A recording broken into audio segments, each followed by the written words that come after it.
நன்றி, நன்றி, நன்றி, நன்றி, நன்றி பிராங்க்லின்.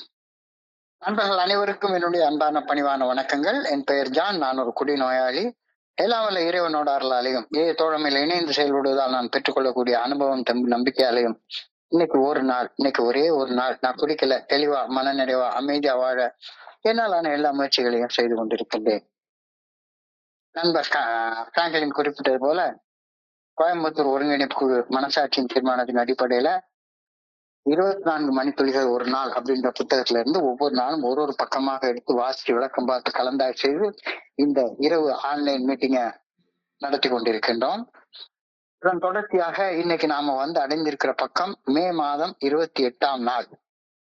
இந்த மே 28க்கான சிந்தனையை வாசிக்குமாறு நண்பர் பிராங்க்லின் அவர்களை அன்போட பணியோட கேட்டுக்கொள்றேன். Over to you Franklin. Thank you. Thank you.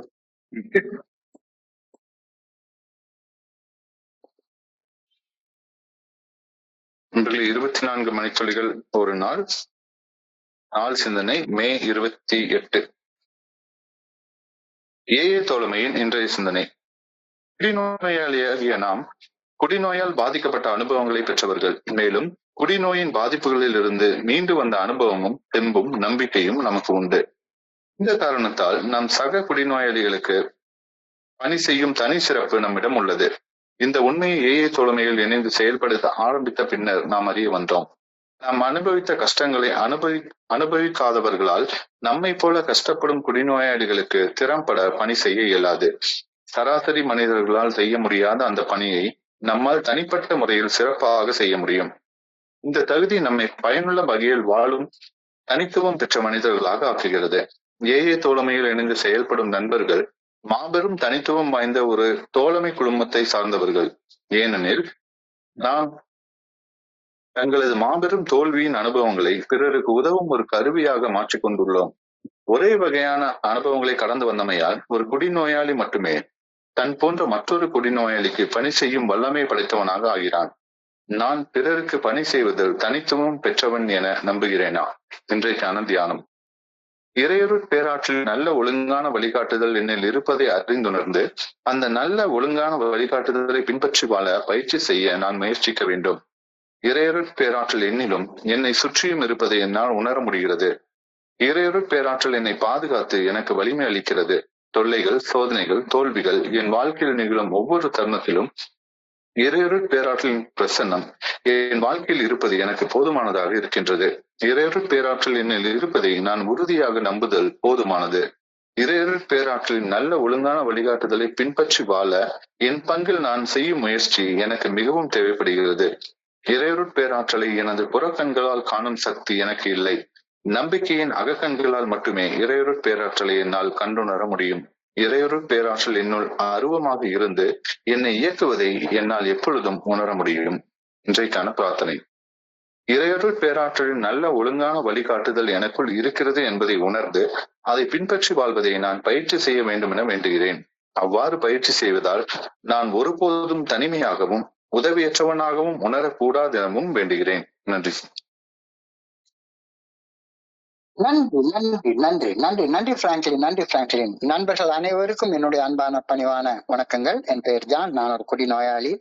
எல்லாம் வல்ல இறைவனோட அருளாலையும் தோழமையில இணைந்து செயல்படுவதால் நான் பெற்றுக்கொள்ளக்கூடிய அனுபவம் தெம்பு நம்பிக்கையாலையும் இன்னைக்கு ஒரே ஒரு நாள் நான் குடிக்கல, தெளிவா மண் நிறைவா அமைதியா வாழ என்னால் எல்லா முயற்சிகளையும் செய்து கொண்டிருக்கின்றேன். நான் தோழமைக்கு இணைந்த அந்த ஆரம்ப காலகட்டங்கள்ல எல்லா கூட்டத்திலையும் ஒரு வார்த்தையை சொல்லுவாங்க. கடவுளால் தேர்ந்தெடுக்கப்பட்ட மனிதர்கள் தான் தோழமைக்குள்ளார வர முடியும். நாம எல்லாரும் இறைவனால தேர்ந்தெடுக்கப்பட்டவங்க அப்படின்ற ஒரு கருத்தை பகிர்ந்து கொள்றப்ப எனக்கு அதை புரிஞ்சுக்க முடியாது, குழப்பமா இருக்கும். என்னடா இது, எல்லாத்தையும் இழந்து ஒண்ணும் இல்லாம ஒரு அடிமட்ட நிலையில தோழமைக்குள்ளார வர்றோம். என்னடானா நம்மள போய் தேர்ந்தெடுக்கப்பட்ட மனிதர்கள் அப்படின்னு சொல்றாங்களே, அந்த கருத்து எனக்கு புரியவே புரியாது. உண்மையில கொஞ்சம் கூட புரியாது. அசிங்கம், அவமானம், வலி, வேதனை, துன்பம், துயரம் நிறைந்த அனுபவங்களை அளவுக்கு அதிகமாக அனுபவித்த குடிநோயாளிகளை நாம இறையருட் பேராற்றலால் தேர்ந்தவர்கள் என்ற கருத்து என்னுடைய அறிவுக்கு முரண்பட்ட ஒரு கருத்தாகத்தான் தோணுது.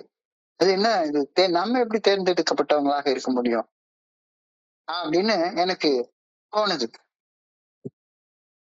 அப்போ நாம தேர்ந்தெடுக்கப்பட்ட மனிதர்கள்னா நாம எதற்காக தேர்ந்தெடுக்கப்பட்டோம் அப்படின்ற கேள்வியும் அதோட இணைந்து வருது தானே.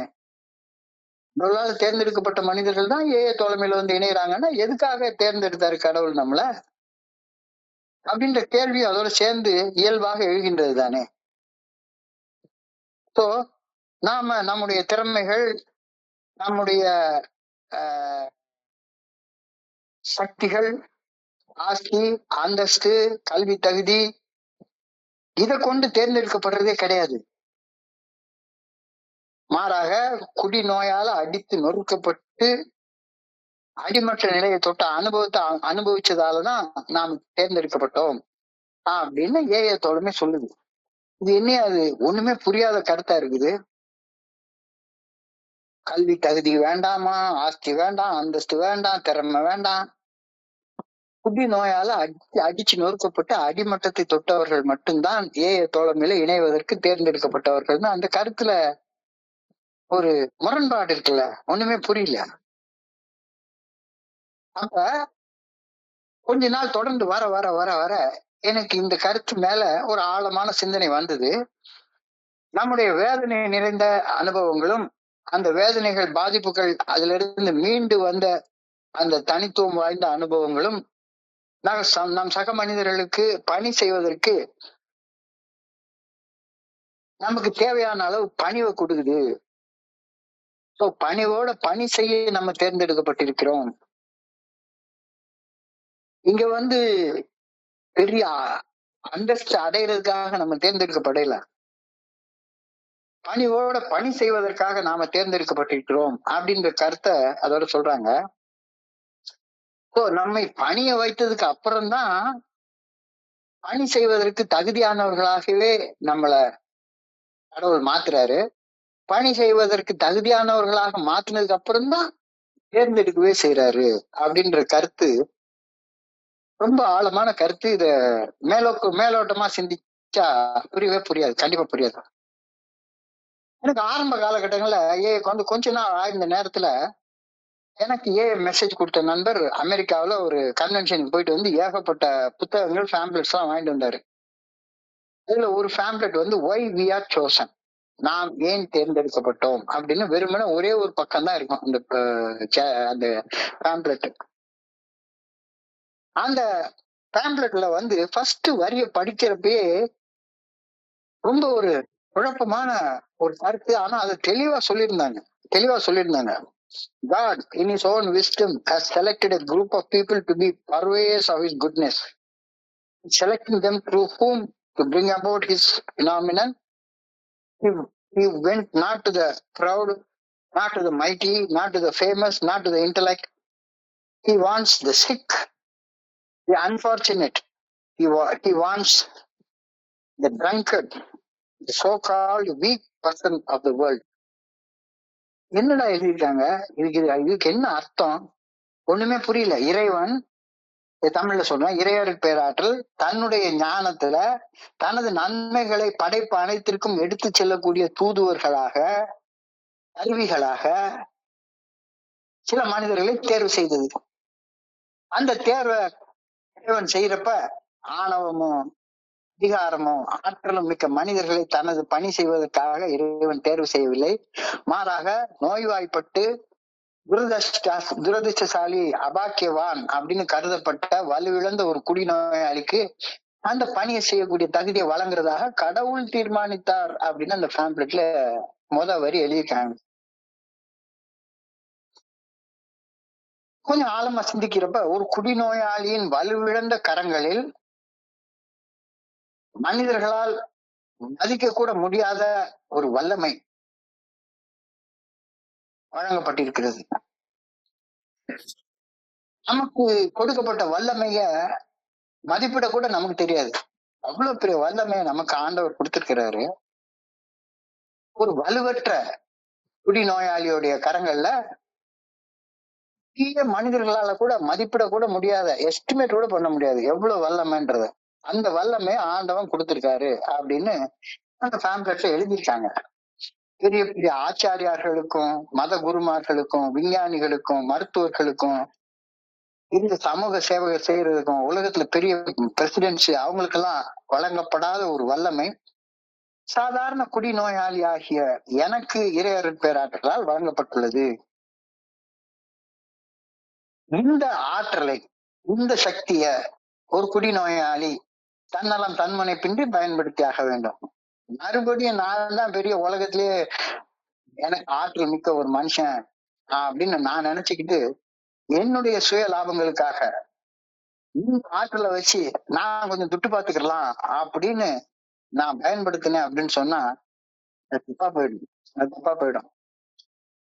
ஏன்னா இந்த ஆற்றலோட, இந்த சக்தியோட ஒரு மிகப்பெரிய பொறுப்பையும் பேராற்றல் இணைச்சுதான் கொடுத்திருக்கிறார். சக்தி கொடுக்கிறப்ப அந்த சக்தியோட சேர்ந்து ஒரு மிகப்பெரிய பொறுப்பும் கொடுக்கப்படுகிறது. ஆற்றலை எனக்கு வழங்கியதன் மூலமாக நான் இப்ப ஒன்றும் பிரயோஜனம் இல்லாதது அப்படின்னு கருதிய என்னுடைய குடிநோய் அனுபவங்களை, அந்த அனுபவங்களுக்கு வார்த்தைகளால் விவரிக்க முடியாத மதிப்பை கடவுள் வழங்கி விட்டார்.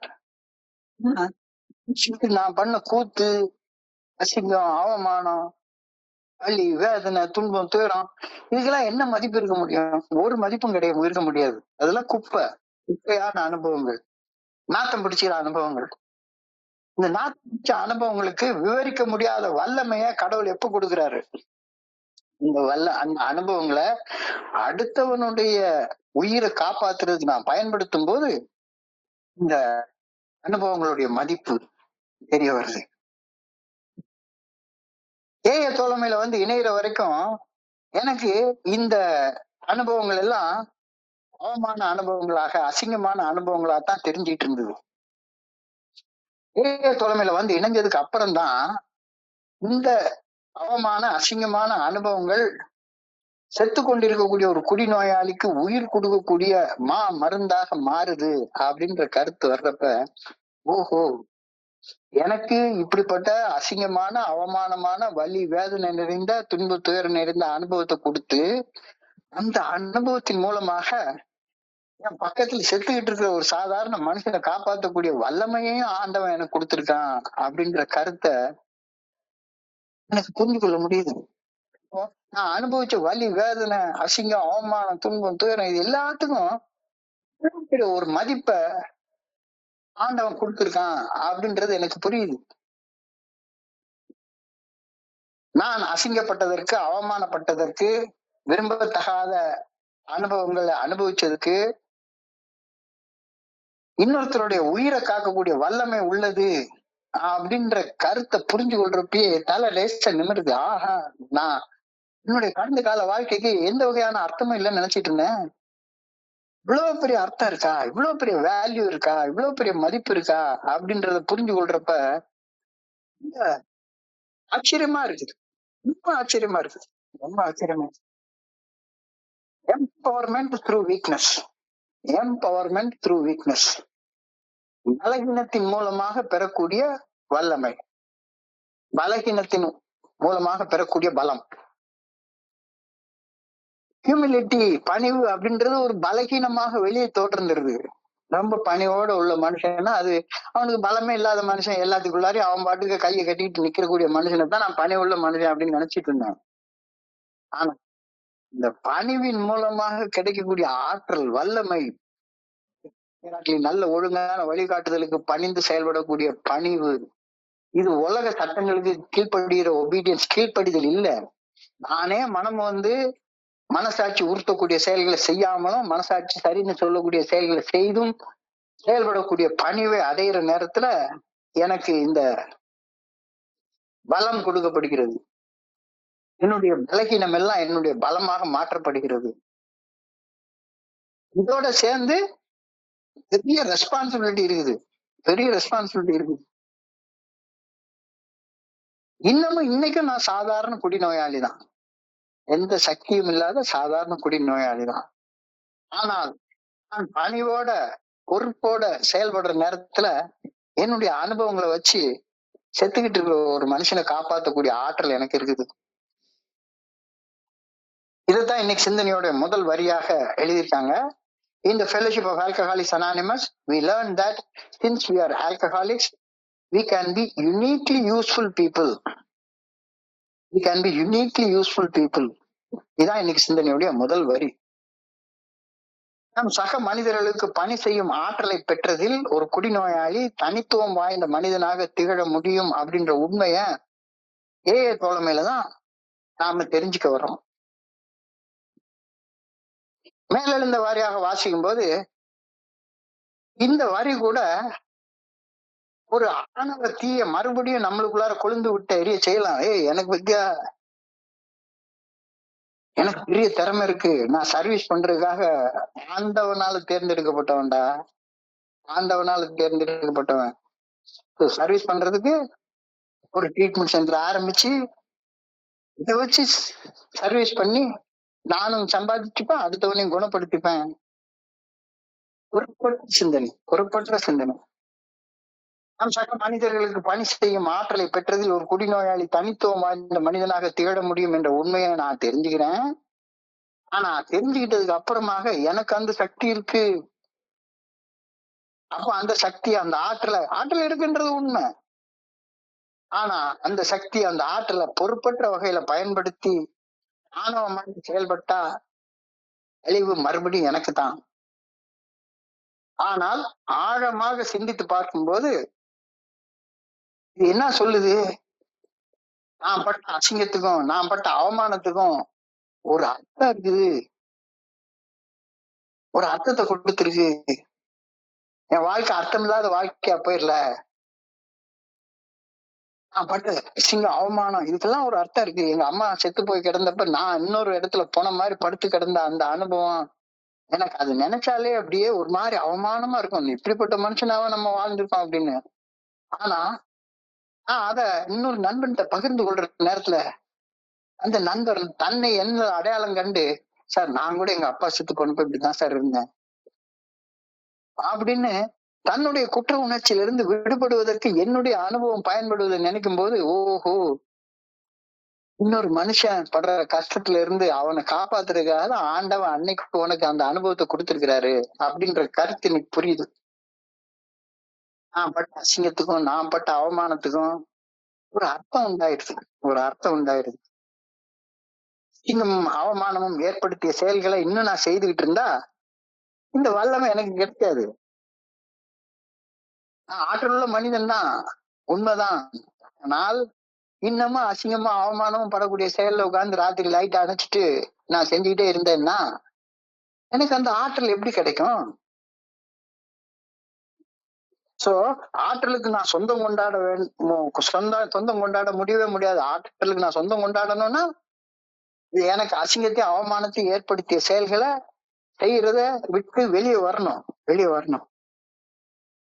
அவமானம் ஏற்படுத்தும் செயல்களை செய்வதை ஒரு நாள் அடிப்படையில விட்டு விலகி இருந்து விட்டு அந்த அசிங்கங்களையும் அவமானத்தையும் ஏற்படுத்திய உடல் மன நல பாதிப்புகள்ல இருந்து ஏஏ தோழமை பரிந்துரைக்கக்கூடிய 12 படிகள் அடங்கிய மீட்படையும் செயல் திட்டத்தை வாழ்க்கையாக வாழ்ந்ததால்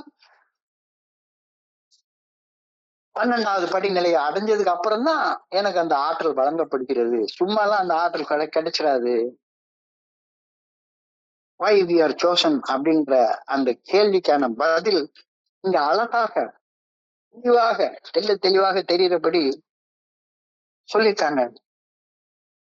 You can help other alcoholics when perhaps somebody who has not had an experience could not help them.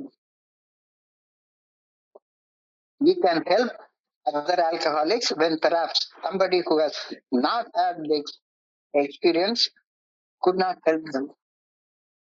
தோழமையில ஒரு வார்த்தையை அடிக்கடி சொல்லுவாங்க, ஐடென்டிபிகேஷன் அப்படின்ற வார்த்தையை சொல்லுவாங்க.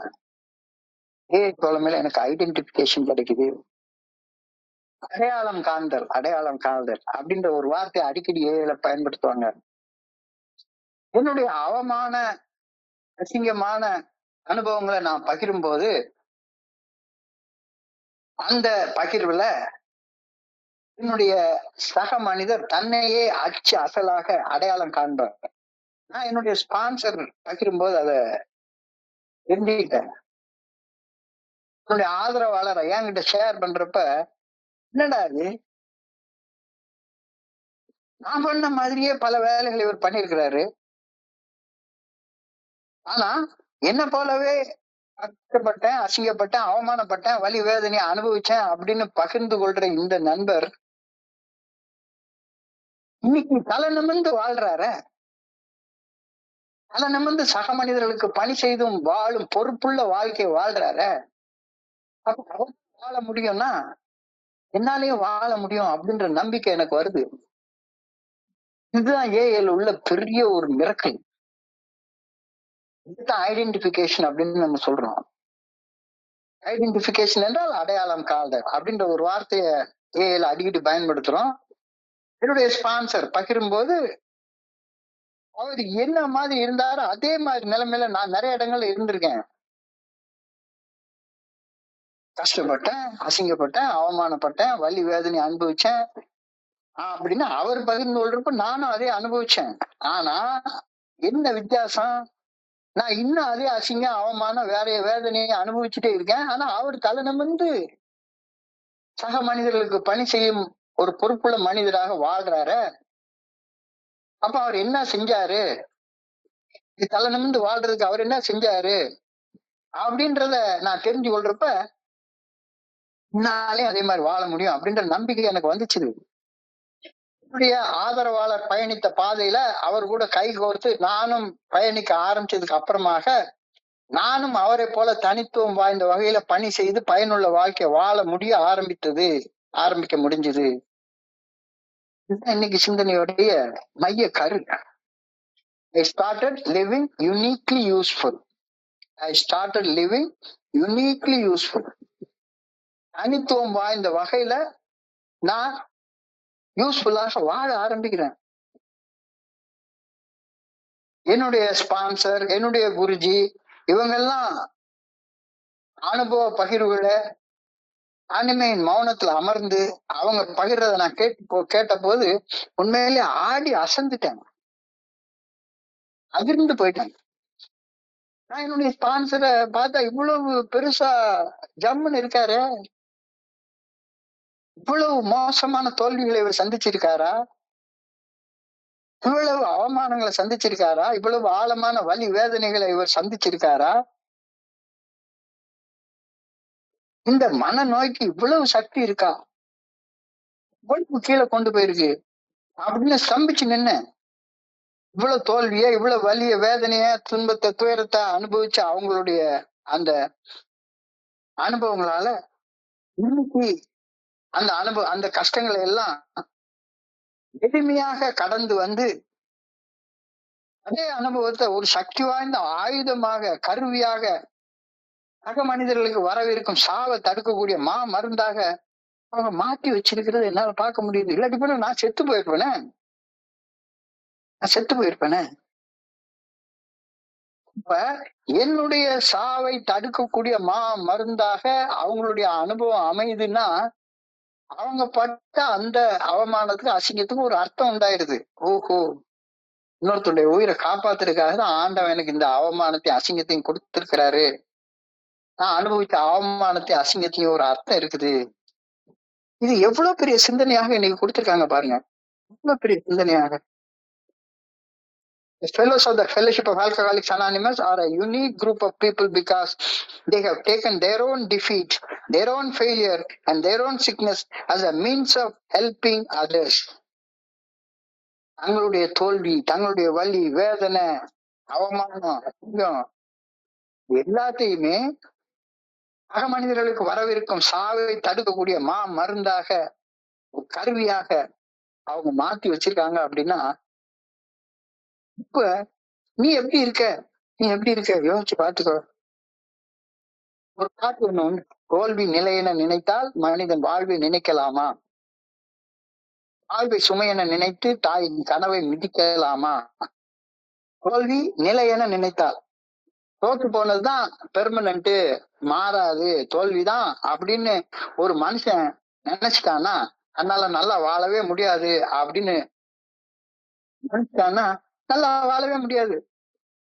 தோல்வி நிலை என நினைத்தால் நல்லா வாழ முடியும்னு ஒரு மனுஷன் நினைக்க முடியாது. தோல்வி இட் இஸ் இம்பெர்மனன்ட்.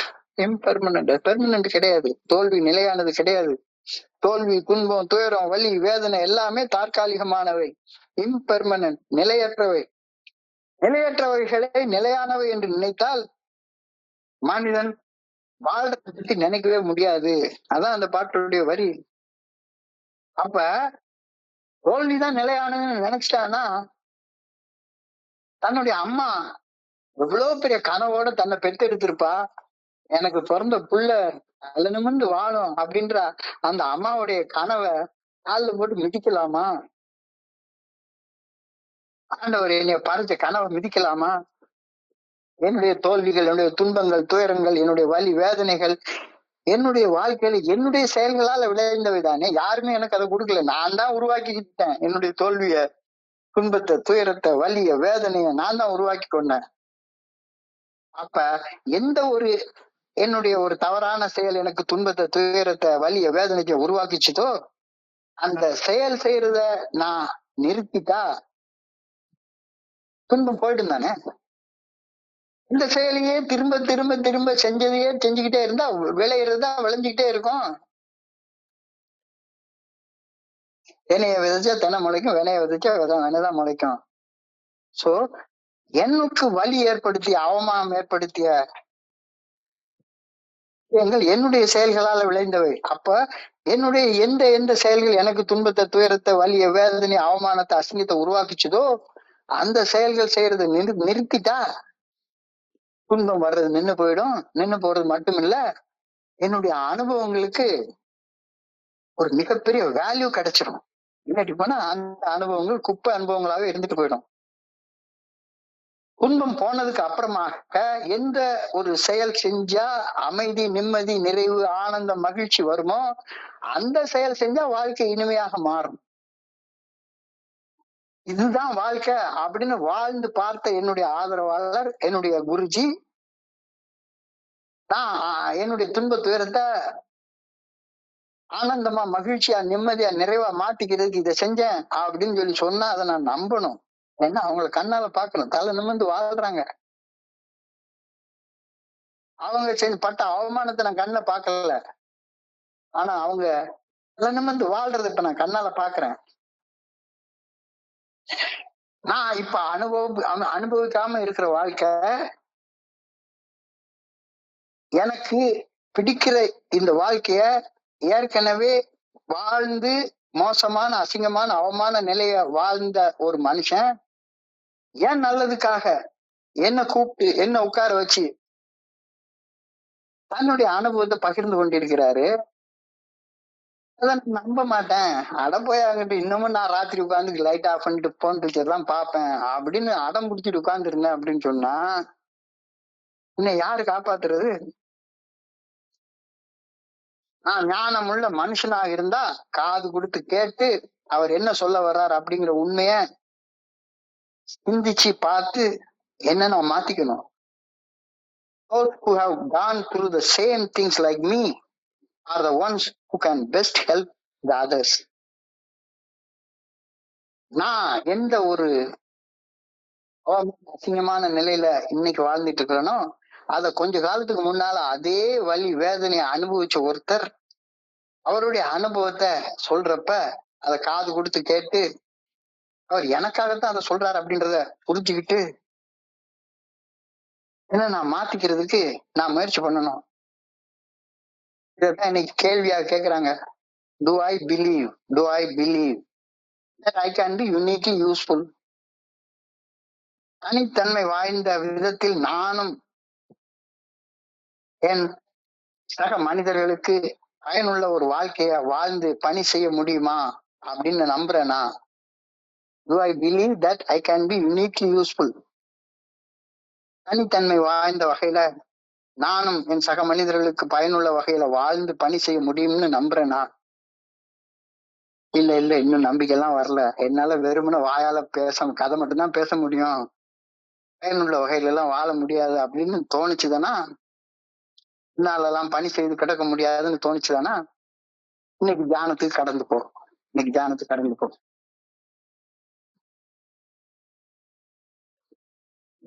பேராற்றலின் இருத்தல் என்னுள் இருந்து கொண்டே இருக்கின்றது. நான் விரும்பினாலும் சரி விரும்பலனாலும் சரி கடவுள் எனக்குள்ளார இருந்துகிட்டே இருக்கிறார். இறைவனுடைய பிரசன்னம் இல்லாது இருந்தால் என்னுடைய உடல் என்னவாக இருக்கும்? பிணமாத்தானே இருக்கும். இறைவனுடைய ஆற்றல் எனக்குள்ளார உயிராக ஆன்மாவாக இருக்கிறதுனாலதானே நான் உயிரோடு இருக்கிறேன்.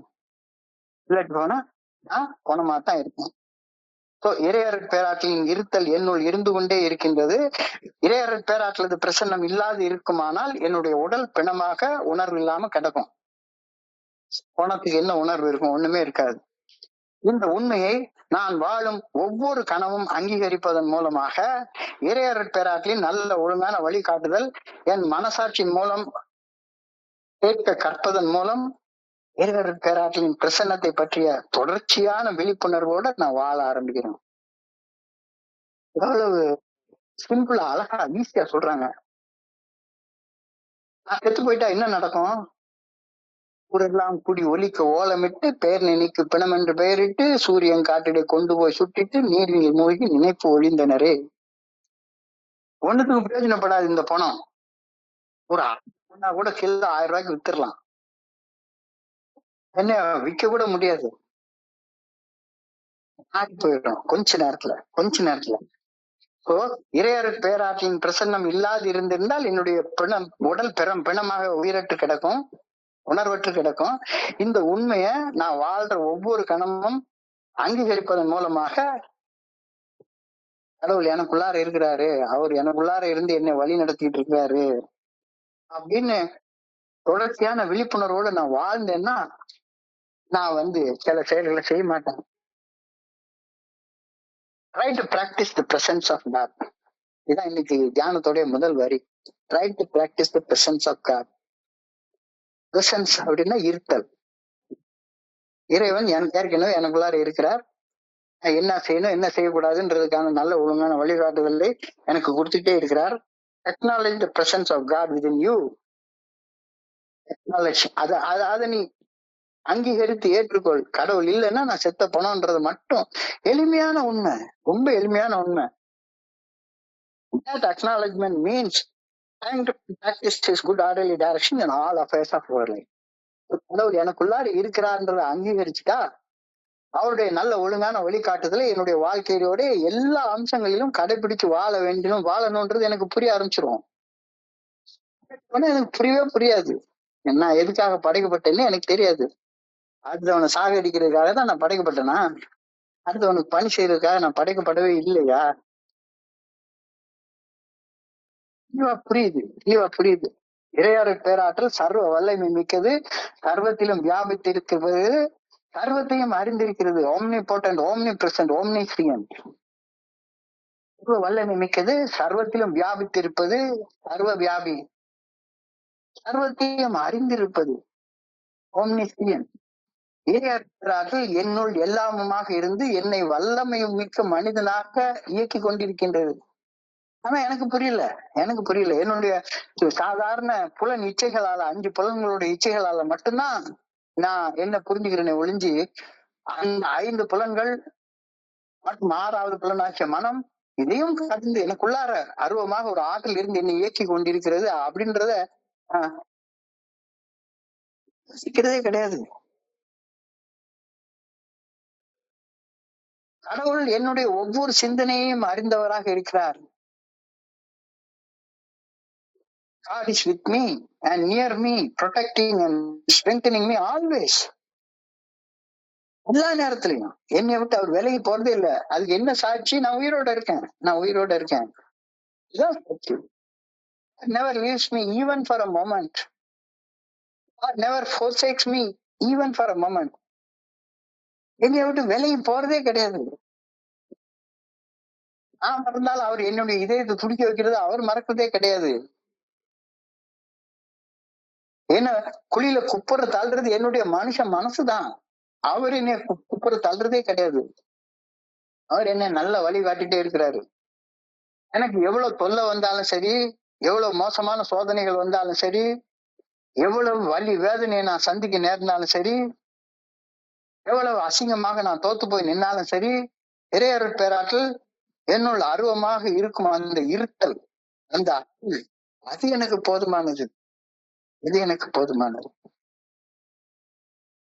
அந்த கவனத்தை குவிச்சு சிந்திச்சு பாரு. My grace is sufficient for thee. My grace is sufficient for thee. என்னுடைய அருள் உனக்கு போதுமானது அப்படின்னு வேதத்துல ஒரு வார்த்தை இருக்கு. அந்த வார்த்தை இன்னைக்கு வேற வழிகள்ல எழுதியிருக்காங்க. In spite of every difficulty, in spite of every trial, in spite of every failure, the presence of God suffices. சஃபிஷியன்டா இருக்கு, போதுமானதாக இருக்கு. எவ்வளவு மோசமான வலி, வேதனை, துன்பம், துயரம் வந்தாலும் சரிதான், என்ன வேணா நடக்கட்டும், நான் சந்தோஷமா இருப்பேன். உசிர் இருக்கு, வேற என்ன வேணும்?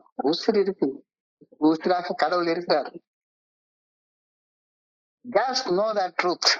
Just know that truth, that He is within you. And that understanding of the truth will give you strength and peace. சத்தியத்தை அறிந்து கொள், சத்தியம் உன்னை விடுதலையாக்கும். சத்தியத்தை அறிந்து கொள், சத்தியம் உனக்கு சக்தி கொடுக்கும். இதெல்லாம் எனக்கு குடிக்கிற காலத்துல சிந்திக்க கூட தெரியாதுங்க, சத்தியமா தெரியாதுங்க. சாதாரண ஒரு மோசமான குடிகாரன் எனக்கு போய் இதெல்லாம் சொல்றாரு. தியானிச்சு பாரு. அதையும் உட்கார்ந்து இவ்வளவு நேரம் நம்ம ஆழமா உட்கார்ந்து கேட்டுட்டு உட்கார்ந்துருக்கோம்.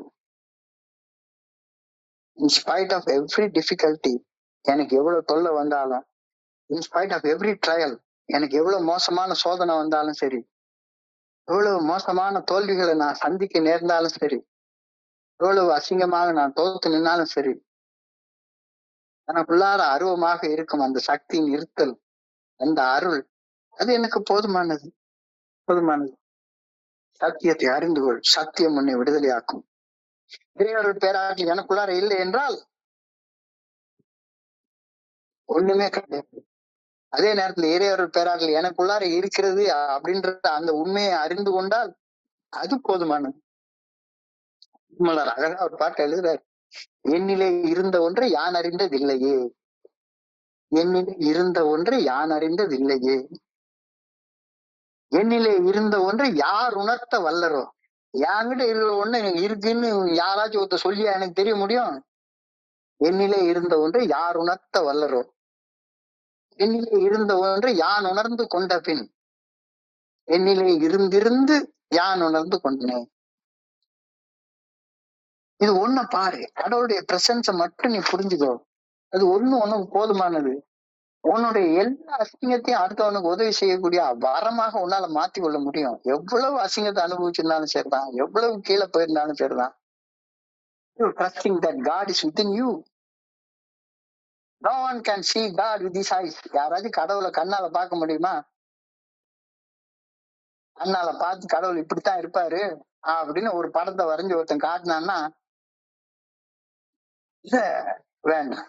No one can see God with his eyes. என்னுடைய ஊன கண்களால இறையருள் பேராற்றலை நான் நேரடியா பார்க்க முடியாது.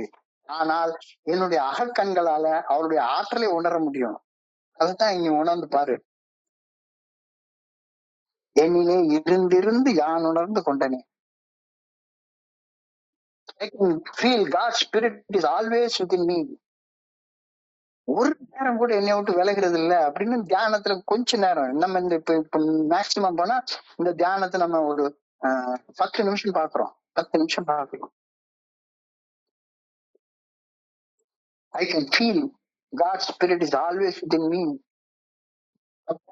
இந்த ஸ்பிரிட் மட்டும் இருக்கிறது, இறைவனுடைய அந்த ஆற்றல், இறைவனுடைய சக்தி, பராசக்தி, விஸ்வ சக்தி எனக்குள்ளார இருக்குது அப்படின்றது மட்டும் நான் தெரிஞ்சுக்கிட்டேன்னா எனக்கு எந்த அசிங்கமும் கிடையாது, எனக்கு எந்த அவமானமும் கிடையாது. என்னுடைய அசிங்க அவமானம் எல்லாமே அடுத்தவனுக்கு பணி செய்யக்கூடிய கருவிகளாக மாறிடும். அதெல்லாம் நிமிர்ந்துரும். நிமிர்ந்த நன்னடை, நேர்கொண்ட பார்வை இது வந்துடும். I pray that I may try to practice the presence of good God. I pray that I may try to practice the presence of God. இறையருள் பேராற்றலின் நல்ல ஒழுங்கான வழிகாட்டுதல் எனக்குள் இருக்கின்றது என்பதை உணர்ந்து அதனை பின்பற்றி வாழ நான் பயிற்சி செய்ய வேண்டும் என இறைவனை பணியோடு வேண்டிக் கொள்கின்றேன். I pray that by doing so I may never feel alone and helpless again அவ்வாறு இறையர் பேராற்றலின் நல்ல ஒழுங்கான வழிகாட்டுதல் எனக்குள் இருக்கின்றது என்பதை உணர்ந்து அதனை பின்பற்றி வாழும் பயிற்சியினை செய்யும் போது நான் ஒருபோதும் தனிமையை உணர மாட்டேன், ஒருபோதும் உதவி இல்லாதவனாக உணர மாட்டேன். இத புரிஞ்சுக்கப்பான்றாங்க. இல்லையா மனுஷன் மண்ட மூளையை வச்சு பிக் புக்க கரைச்சு குடிச்சு அதை பண்ணி இதை பண்ணி எல்லாத்தையும் பண்ணிடும். ஒரு மண்ணாங்கட்டியும் உன்னால பண்ணவே முடியாது, உன்னால பண்ண முடியாது. இன்னைக்கு சிந்தனையுடைய சுருக்கத்தை நம்ம பார்த்தோம்னா அழகா சொல்றாங்க, நாம் ஏன் தேர்ந்தெடுக்கப்பட்டோம் சொல்றாங்க. நீங்க எல்லாம் சோசன் பீப்புள், தேர்ந்தெடுக்கப்பட்ட மனிதர்கள் சொன்ன உடனே மண்டைக்குள்ளார கொஞ்சம் வெயிட் வந்து கூட்டிக்கிட்டு ஆகுது, இலக்கணம் கூட்டிக்கிறது. தேர்ந்தெடுக்கப்பட்ட மனிதர்கள்னு சொல்றப்பே எதுக்கு தேர்ந்தெடுக்கப்பட்டோம் அப்படின்னு யோசிக்க வேண்டாமா? தேர்ந்தெடுக்கப்பட்டோம். in his own wisdom has selected a group of people to be purveyors of his goodness. பர்வேயர்ஸ்னா சப்ளை பண்றவங்க. இறைவனுடைய நன்மைய சக மனிதர்களுக்கு சப்ளை பண்றதுக்காக ஆண்டவன் சில மனுஷர்களை தேர்ந்தெடுக்கிறாரு. யார் அந்த மனுஷன்? பெரிய பெரிய பெரிய பெரிய சயின்டிஸ்ட், பெரிய பெரிய விஞ்ஞானி, பெரிய பெரிய டாக்டர், பெரிய பெரிய ஆன்மீகவாதி, ஆச்சாரியாரு, இவங்களெல்லாம் தேர்ந்தெடுக்கல. அசிங்கம், அவமானம், துன்பம், துயரம், வலி, வேதனையை அனுபவிச்ச ஒரு குடிநோயாளியை தேர்ந்தெடுத்து உன் கையில உனக்கு தெரியாத ஒரு ஆற்றலை நான் கொடுக்குறேன் அப்படின்றாரு. இந்த ஆற்றலை நான் பொறுப்போட உபயோகப்படுத்தும் போது, அதாவது என்னுடைய தன்னலத்துக்காகவும் தன்மனைப்பு இல்லாம பொறுப்போட நான் உபயோகப்படுத்தும் போது, நான் அசிங்கப்பட்டதற்கு, அவமானப்பட்டதற்கு, விரும்பத்தகாத அனுபவங்களை அனுபவிச்சதற்கு அவனுடைய உயிரை காக்கக்கூடிய வல்லம் இருக்குது அப்படின்ற படைப்பின் நோக்கம் புரியுது. எம்பவர்மெண்ட் த்ரூ வீக்னஸ், பலகீனத்தின் மூலமாக பலம் அடைதல், பணிவின் மூலமாக பலம் அடைதல்.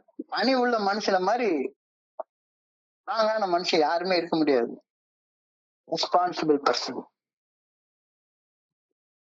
In the Fellowship of Alcoholics Anonymous, we learn that since we are alcoholics, we can be uniquely useful. வேற யாரும் செய்யாத வேலையை என்னால செய்ய முடியும். இதுதான் இன்னைக்கு சிந்தனையுடைய it can be uniquely useful. அசிங்கமும் அவமானம் ஏற்படுத்தும் செயல்களை இன்னமும் நான் செஞ்சுக்கிட்டே இருந்தேன்னா அப்படி யூனிக்லி யூஸ்ஃபுல்லா இருக்க முடியாது. அசிங்கமும் அவமானம் ஏற்படுத்தின செயல்களை செய்யறதை நிறுத்திட்டு என்னுடைய நல்ல ஒழுங்கான வழிகாட்டுதலை பின்பற்றி வாழ்ற நேரத்துல என்னுடைய அனுபவம் அடுத்தவங்களுக்கு அவங்களுடைய உயிரை காக்கக்கூடிய ஒரு இதாக அமையும். இதுதான் ஏல ஐடென்டிபிகேஷன் அப்படின்னு சொல்றோம், அடையாளம் காண்தல். என்கிட்ட பகிர்ந்து கொள்றாரு, நான் இவ்வளவு அசிங்கப்பட்டேன், இவ்வளவு அவமானப்பட்டேன், இவ்வளவு வலி வேதனை அனுபவிச்சேன். என்னடா இது, இவர் சொல்றத பார்த்தா என்னையே மாதிரி அசிங்கப்பட்டிருக்காரு, அவமானப்பட்டிருக்காரு. ஆனா அசிங்கத்தை அவமானத்தை தலை நிமிர்ந்து சொல்லிட்டு இருக்கிறாரு. அப்ப அவர் பட்ட அசிங்கத்துக்கு அவமானத்துக்கு ஒரு அர்த்தம் உண்டாச்சுது அப்படின்னு சொன்னா எப்படி உண்டாச்சுது? என்னுடைய உயிரை அது காப்பாச்சுச்சு. அப்ப என்னுடைய அசிங்கத்துக்கு அவமானத்துக்கு ஒரு அர்த்தம் உண்டாகணும்னா நான் அடுத்த இன்னொரு மனுஷனுடைய உயிரை காப்பாத்துறதுக்கு என்னுடைய நேரத்தை செலவு பண்ணணும். அதை வச்சுட்டு பணம் சம்பாதிக்க ஒரு உட்கார்ந்துக்க கூடாது. என்னுடைய ஆதரவாளர் பயணித்த பாதையில அவர் கூட கை கோர்த்து நானும் பயணிக்க ஆரம்பிச்சதுக்கு அப்புறமாக நானும் அவரை போல தனித்துவம் வாய்ந்த வகையில பணி செய்து பயனுள்ள ஒரு வாழ்க்கையை வாழ முடியும் அப்படின்ற நம்பிக்கை எனக்கு வந்துச்சு. I can also start living uniquely useful life. The Fellowship of Alcoholics Anonymous. Fellows of the Fellowship of Alcoholics Anonymous are a unique group of people because they have taken their own defeat, their own failure and sickness as a means of helping others. அவங்களுடைய அசிங்கம், அவமானம், வலி, வேதனை இது எல்லாமே அடுத்தவங்களுக்கு உயிரை காப்பாற்றக்கூடிய ஒரு கருவியாக மாற்றி கொண்டாங்க. தங்களுடைய அனுபவத்தை எப்படி மாத்தினாங்க? 12 படிகள் அடங்கிய மீட்புடன் செயல் திட்டத்தினால அந்த பாதிப்புல இருந்து மீண்டு வந்து அதே அசிங்க அவமானத்தை ஒரு பவர்ஃபுல்லான வெப்பனாக மாத்திட்டு இருக்காங்க. So don't think that your defeat is permanent. தோல்வி நிலைன்னு நினைக்காத. தோல்வி நிலைன்னு நினைச்சு ஆண்டவன் உன்னுடைய படைச்ச நோக்கத்தை காலில் போட்டு மிதிக்காத. துன்பம் போனதுக்கு அப்புறமாக செயல் செஞ்சு அமைதி, நிம்மதி, நிறைவு எனக்கு வரும் அப்படின்னு தெரிஞ்சுக்கிட்டு அந்த செயலை செய்யு. துன்பத்தை உருவாக்குற செயலை செய்யறது நிறுத்து. நான் இப்ப அனுபவிச்சுட்டு இருக்கிற இந்த வாழ்க்கை எதோட இது எனக்கு அசிங்கம் ஏற்படுத்தின, அவமானம் ஏற்படுத்தின செயல்களை செயல இருந்து விலகி இருந்ததுனால வந்ததுதானே. இத என்னுடைய ஸ்பான்சர் என்கிட்ட பகிர்ந்து கொள்றப்ப காது கொடுத்து கேட்க மாட்டேன் அப்படின்னு சொன்னா எனக்கு இந்த வாழ்க்கை கிடைச்சிருக்காது. சோ இப்ப நீ அடுத்தவங்களுடைய உயிரை காப்பாத்துற அளவுக்கு உன்னுடைய அனுபவங்களை ஒரு கருவியாக மாத்திட்டு இருக்கியா? Do I believe that I can be uniquely useful? தனித்தன்மை வாய்ந்த விதத்தில் நானும் என் சக மனிதர்களுக்கு பயனுள்ள வகையில் பணி செய்து வாழ முடியும் அப்படின்னு நம்புறேன்னா, நம்பலன்னு சொன்னா இன்னைக்கு தியானத்துக்கு கடந்து போ. தியானத்துல அழகா சொல்றாங்க, இறையருட் பேராற்றின் இருத்தல் எனக்குள்ளார இருந்து கொண்டே இருக்கின்றது. Try to practice the presence of God. Try to practice the presence of God. Acknowledge the presence of God. எனக்குள்ளார ஆண்டவன்ற ஒரு ஆற்றல் இல்லை அப்படின்னு சொன்னா நான் செத்த போனோன்றத அக்னாலேஜ் பண்ணி, இது ஒண்ணும் ஒப்புக்கொள்றது பெரிய கடினமான உண்மையெல்லாம் கிடையவே கிடையாது. உயிர் இல்லைன்னா நான் பணம் தானே. ஆனா எனக்குள்ளார இருக்கக்கூடிய இறையருட் பேராற்றல் சர்வ வல்லமை படைத்தது, சர்வத்திலும் வியாபித்திருப்பது, சர்வத்தையும் அறிந்திருப்பது. omnipotent, omnipresent, omniscient. சர்வ வல்லமை படைத்தது, சர்வத்திலும் வியாபித்திருப்பது, சர்வத்தையும் அறிந்திருப்பது. அந்த சர்வ வல்லமை படைத்தவர், சர்வத்திலும் வியாபித்திருப்பவர், சர்வத்தையும் அறிந்திருப்பவர், அந்த ஆற்றல் எனக்குள்ளார இருந்து என்னை பாதுகாத்து என்னை ஸ்ட்ரெங்தன் பண்ணி கொண்டிருக்கிறதுன்ற உண்மை என்னை புரிந்து கொள்ளணும். நீ எப்படி நீ இருப்ப? மறுபடியும் அசிங்கம், அவமானம், வலி, வேதனையிலேயே வாழ்ந்து கொண்டே இருப்ப. கடவுள் உன்னை ஒரு நிமிஷம் கூட, ஒரு செகண்ட் கூட உன்னை விட்டு விலகிறது கிடையாது. உன்னை கைவிடுறதே கிடையாது. God never leaves you. God never forsakes you.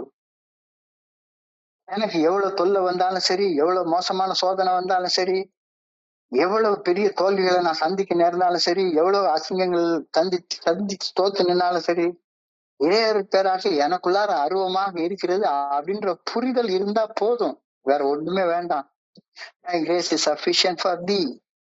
In spite of every difficulty, every trial, every failure, the presence of the God suffices. Just know this. இந்த அறிவு இருந்தா போதும், வேற ஒண்ணுமே வேண்டாம்.